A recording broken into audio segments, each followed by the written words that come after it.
A gente vai falar disso e também de assuntos que são correlatos. Os inquéritos das fake news, das milícias digitais que estão aí se estendendo por anos, ainda sem previsão de serem concluídos. Recebemos aqui no nosso Bastidores CNN o advogado Caio Santos, especialista em direito constitucional, ex-presidente da Ordem dos Advogados do Brasil de São Paulo. Caio, boa tarde, está me ouvindo?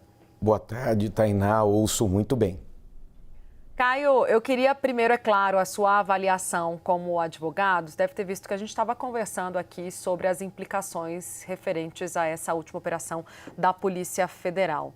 Há uma divisão de opiniões em torno de Jair Bolsonaro, de como isso pode implicar ainda mais a situação, que já é complicada, do ex-presidente.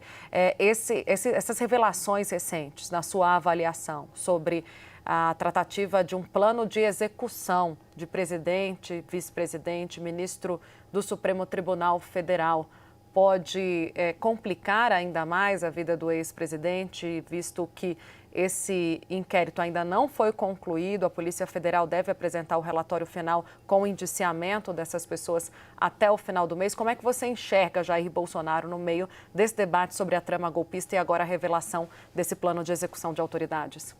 Primeiro, é preciso destacar que qualquer movimentação e tentativa de ataque a autoridades devem ser repelidas, não há dúvida disso. Mas penso que tudo ainda está muito no início e existem informações apenas indiciárias e nós não podemos fazer conclusões precipitadas, precisamos aguardar a sequência das investigações.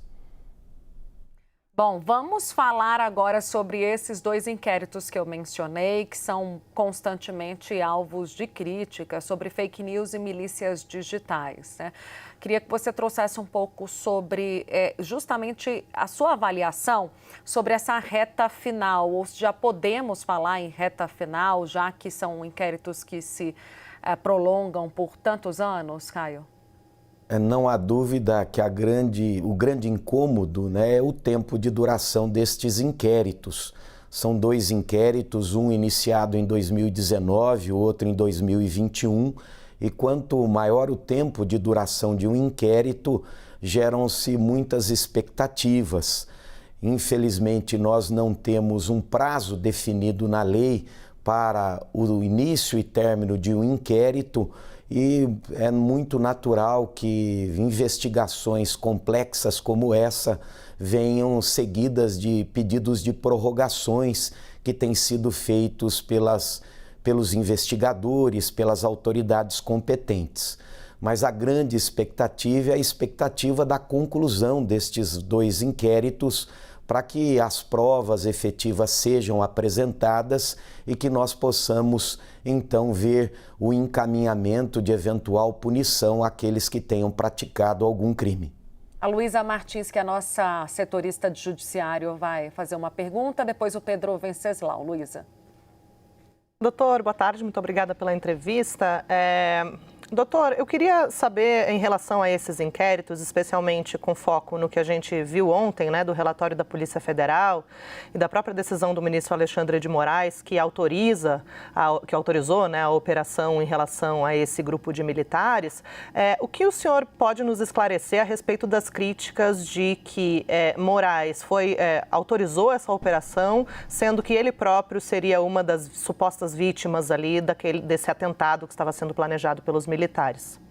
Não há dúvida que essa também é uma grande discussão que existe desde o início dos dois inquéritos anteriores, tanto que trabalha com fake news quanto das milícias digitais. É a alegação de que não haveria isenção quando aquele que está sendo apontado como vítima é o responsável pela condução do inquérito e encaminhamento dos casos. Não há dúvida que isso gera uma preocupação em todos, né? Mas nós sabemos que tudo haverá de ser encaminhado com o critério necessário, com a equidistância necessária para que nós tenhamos efetivamente a busca da justiça. Não há dúvida que esta circunstância de tudo ficar centralizado no âmbito do Supremo Tribunal Federal não nos parece ser o melhor caminho, para a apuração dos fatos e para a sequência das investigações. Entretanto, nós temos, sem dúvida alguma, discussões jurídicas em torno disso e aguardamos a conclusão do inquérito para que a comunidade e a população possa ver efetivamente as suas conclusões. O Pedro Venceslau pergunta direto de São Paulo. Pedro. Boa tarde, doutor. O Flávio Bolsonaro e os aliados do ex-presidente dizem que a mera cogitação não se configura como um crime. Mas esse pacote de leis dos crimes contra o atentado contra o Estado Democrático de Direito, eles preveem que a mera tentativa de golpe já se configura como um crime. Eu queria que o senhor avaliasse se, depois dessa operação da Polícia Federal, se somam muitos elementos que indicam que houve, de fato, uma tentativa de golpe com a participação do primeiro escalão do governo e até do ex-presidente, o que poderia implicá-lo nessa tentativa de golpe de Estado prevista nessa lei de 2022. Queria que o senhor explicasse, inclusive, melhor como funciona essa lei. Não há dúvida que é difícil não politizar esta discussão, até pelos personagens envolvidos. Mas é preciso dizer que apenas os atos concretos de encaminhamentos, de preparação, efetivamente podem ser objetos de punição. Nós não podemos atribuir responsabilidade a quem não tenha participação nenhuma direta, seja em preparação ou em andamento da prática de qualquer crime. Por isso é que devemos ter a cautela de aguardar as sequências das investigações, evidentemente sempre exigindo esta grande repulsa de que qualquer ato de violência contra autoridades, contra as instituições democráticas, devem ser efetivamente punidos. Luísa, tem mais uma? Tenho sim. Doutor, eu queria sair um pouco dessa questão da operação de ontem e aproveitar que o senhor é especialista em direito constitucional para falar um pouco das propostas de emenda à Constituição que buscam restringir ali o funcionamento, digamos, do STF com a questão das decisões monocráticas e aquela outra que é mais complicada, vamos colocar assim, sobre a possibilidade de o Congresso suspender decisões tomadas pelo Supremo. Como o senhor vê essas propostas de emenda à Constituição, se elas são de fato constitucionais ou elas violam aí as cláusulas pétreas? Penso ser uma discussão importante para o momento em que vivemos. Nós vivemos uma forte crise de relacionamento do Executivo com o Legislativo, que faz com que o Supremo seja chamado a se manifestar em muitas situações. E como as discussões jurídicas, no comum das vezes, elas não são unânimes, é imperativo que nós busquemos sempre uma decisão colegiada e não uma decisão monocrática, justamente para manter uma estabilidade daquilo que vem a ser decidido.